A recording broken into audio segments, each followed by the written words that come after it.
Hello and welcome to the finale of Patch Notes. I am your host, Adam Castor, and we have a kind of somber show for you today because it is the final show of the summer of Patch Notes. But enough of that for right now. We have new releases, gaming news, and what am I playing right now to get to. So on the new releases, on Monday, August 21st, we have Return of Double Dragon. Okay, this is really interesting. So last week we had Tanglewood, which was a physical release on the Sega Genesis. And now we have Return of Double Dragon on the Super Nintendo. Physical release on the Super Nintendo.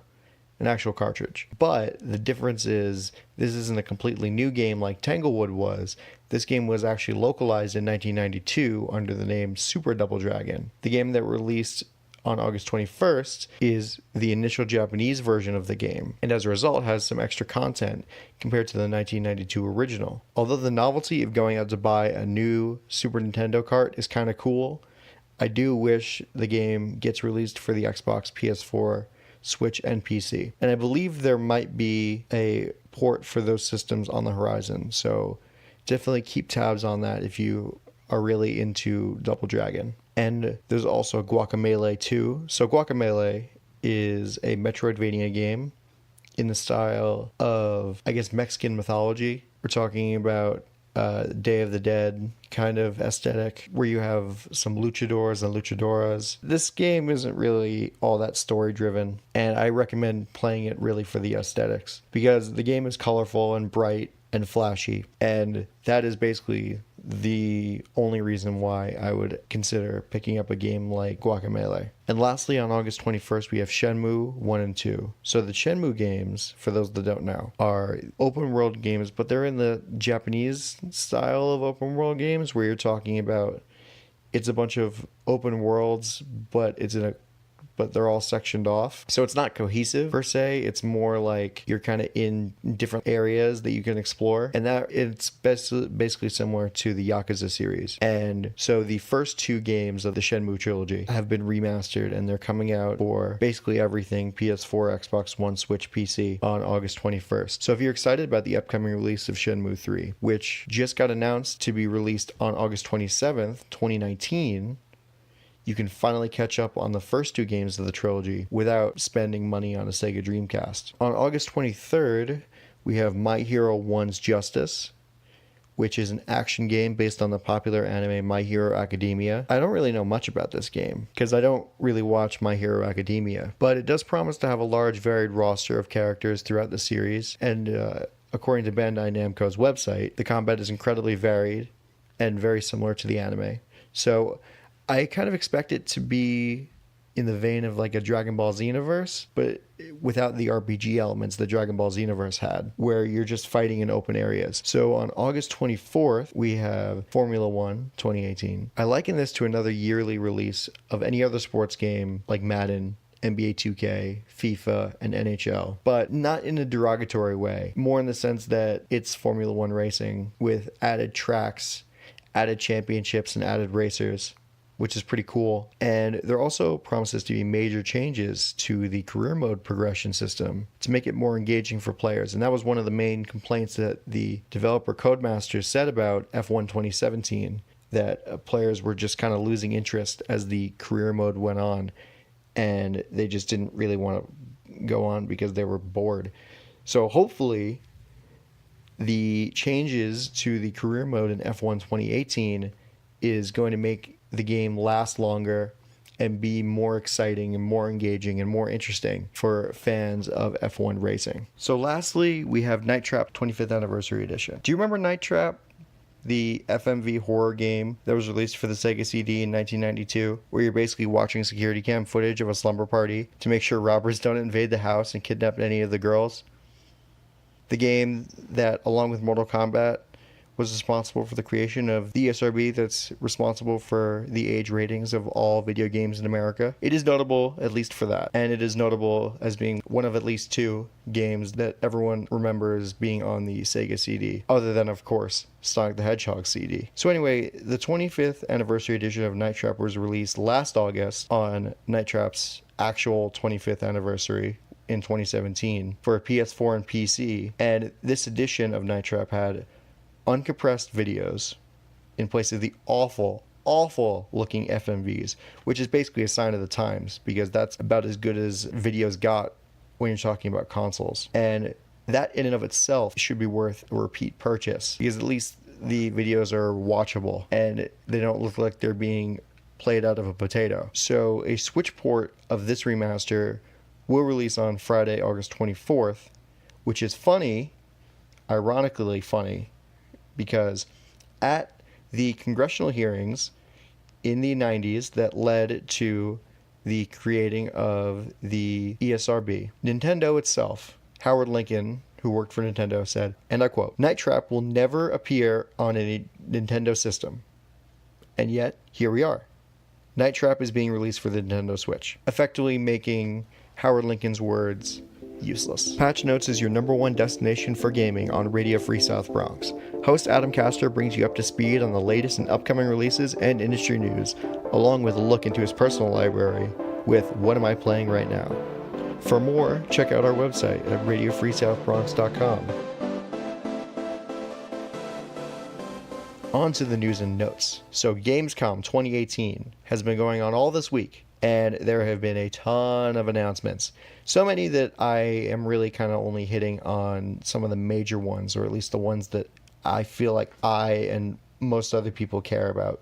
One of the bigger companies that showed gameplay at Gamescom 2018 was Capcom. So first they have Devil May Cry 5, which I talked about the trailer of with Desiree and Max at E3 2018. So there's just a trailer for that. It was a pre-rendered thing where you didn't really see much gameplay, if any. But now there is a straight up gameplay trailer and a 15-minute demo that was played for Devil May Cry 5 showing Nero's gameplay with his new metal arm, the Devil Breaker, as opposed to in Devil May Cry 4 when it was the Devil Bringer. It looks really cool. It functions very similarly to the Devil Bringer in Devil May Cry 4, where you can just like grab enemies and you can switch out arms whenever you want, which is kind of cool. And arms can break if used too much. So it adds more variety and depth to a combat system that was already pretty deep. And the gameplay trailer showed literally 5 seconds of gameplay from Dante, where he, if in case you don't remember the end of the trailer, he was riding in on a motorcycle laughing.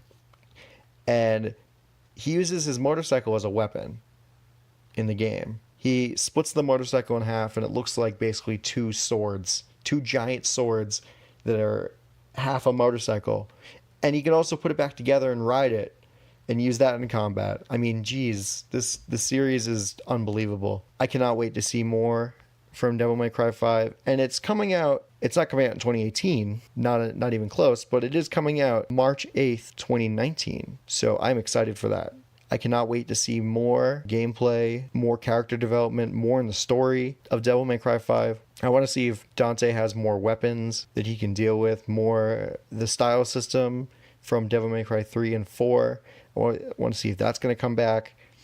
I still have a fair amount of questions with this game, and I hope that they're answered before March 8th, 2019. We also have Sekiro: Shadows Die Twice, which is the new game by From Software that takes place in a more traditional Japanese setting, which kind of fills the niche that Nioh tried to fill by being a Dark Souls game in a Japanese setting, as opposed to Dark Souls, which is more of a Western medieval time period. And the game looks really cool. There have been a lot of trailers for it. And like Devil May Cry 5, there was a gameplay demo. And they also announced the release date, which is March 22nd, 2019. I can already tell March is going to be a big month for video games. Also, Battlefield 5.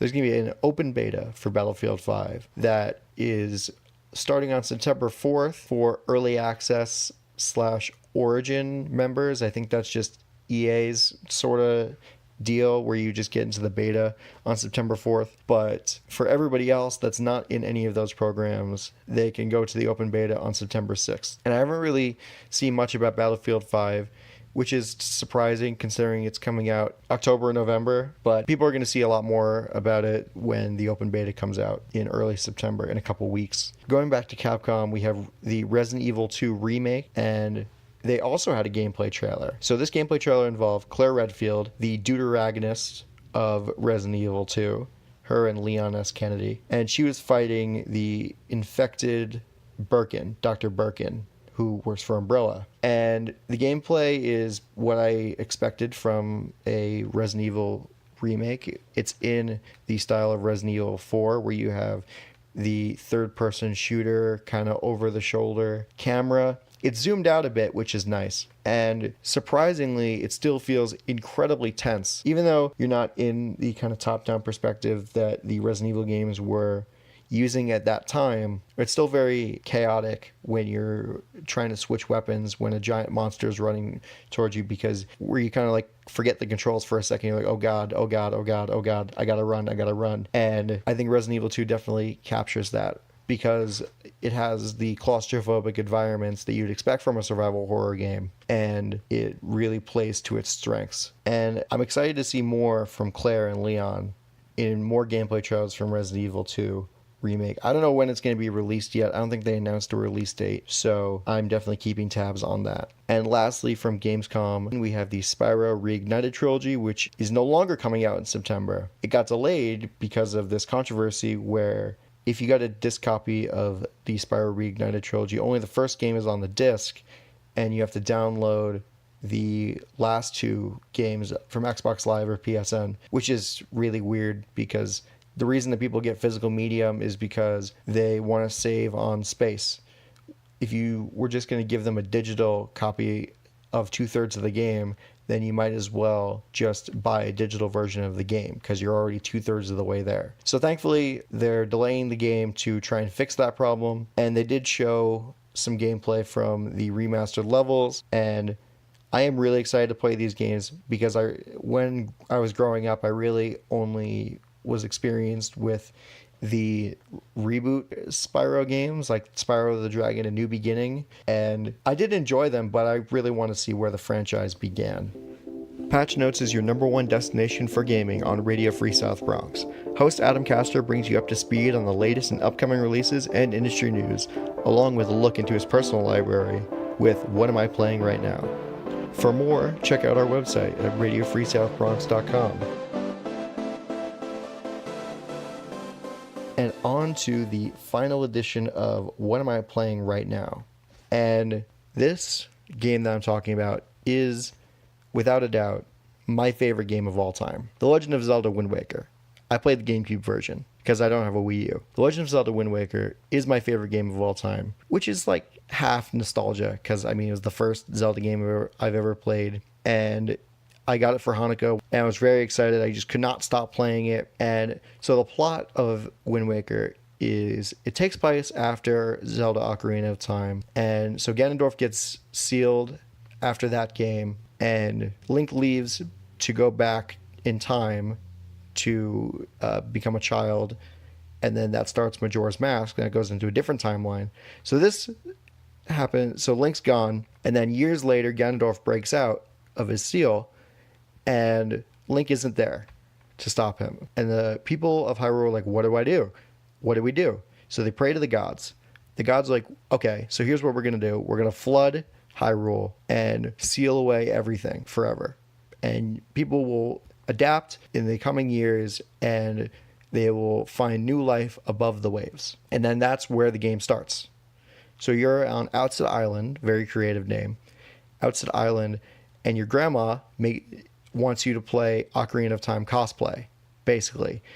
She's like, put on this garb of the hero, and it's basically Link's clothes, which is hilarious. And then you go to, I don't know if he's your grandfather or your uncle. His name's Orca, but he teaches you how to use a sword. And after you do that, you see this giant bird flying over Outset Island, and he drops this girl from his claw into the top of the island, which is like a wooded area. So you go up there, and you find this person who's a pirate captain named Tetra, and you save her from hanging from a tree, and you guys meet up. And then the bird comes back, and then he kidnaps your little sister because he thinks that she is Tetra, because they both have blonde hair.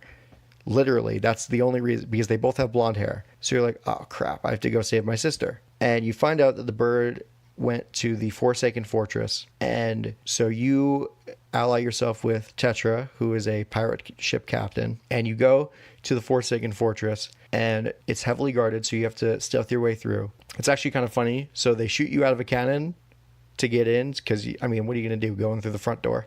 No, they shoot you through out of a cannon, and you drop your sword. So you can't fight any enemies, and you have to stealth your way around all of the moblins and the bokoblins that are patrolling the Forsaken Fortress. And it's very interesting because I don't really see any other Zelda game doing stealth before this. And at times it wasn't really implemented well, but other times it is incredibly tense. So you end up finding your sword, and then you see the giant bird that kidnapped your sister. So you're too weak to fight this bird. And the bird flings you across the ocean to Windfall Island, where you meet up with this talking boat, the King of the Red Lions. And you have to find first you have to find a sail, because he doesn't have one, so you can get off the island. You go help this shopkeeper set up his shop, and he gives you a sail. And so you sail across the Great Sea, as it's called, and you find these pearls of the goddess, because you have to get the Master Sword so you can defeat Ganon. And, well, the King of the Red Lions says it's just the man in a tower, but it's basically Ganon at this point. It's Ganondorf. So you have to get the 3 goddess pearls to try and find the Master Sword, which is in Hyrule underwater. Anyway, so you get the goddess pearls of Din, Nehru, and Farore, and then after that you go to the statues across the Great Sea, and you put the pearls in all 3 statues, and they raise up this gigantic building called the Tower of the Gods. And it's basically like a giant, like, test your worth trial. And you go up through the Tower of the Gods, you get a bow, which is cool, and you go through that and you fight the boss. And after that, you go down and you go to Hyrule.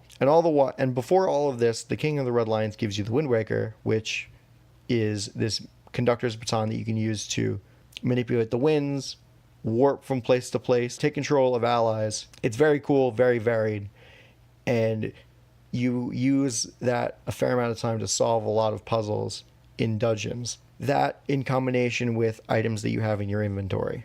It's very, very cool. And that's the main way you use to get around, because you have to manipulate the wind to be in line with your sail, unless you just don't feel like going at full speed. So anyway, you go down to Hyrule. Everything in Hyrule Castle before was basically encased in stone, because it's been down there for so long in the water. So you lift the Master Sword from its pedestal, King Arthur style, and then everything, all the enemies, all the people there are reanimated, and then you have to fight everybody. And you find out that Tetra is actually Princess Zelda in disguise, but she didn't even know that she was in disguise, which is the funniest thing.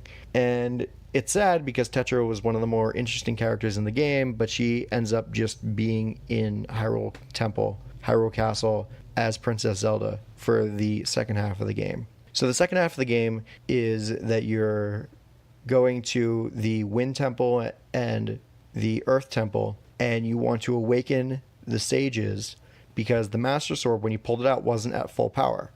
So you need these 2 sages of the Earth Temple and the Wind Temple to awaken the full power of the Master Sword, so you can defeat Ganon once and for all. Once you get the Master Sword, you go back to the Forsaken Fortress, and you finally save your sister, and you kill the bird, and then you go to the tower, the top of the tower, and Ganon's there, and he's like, "Oh, you've come to fight me."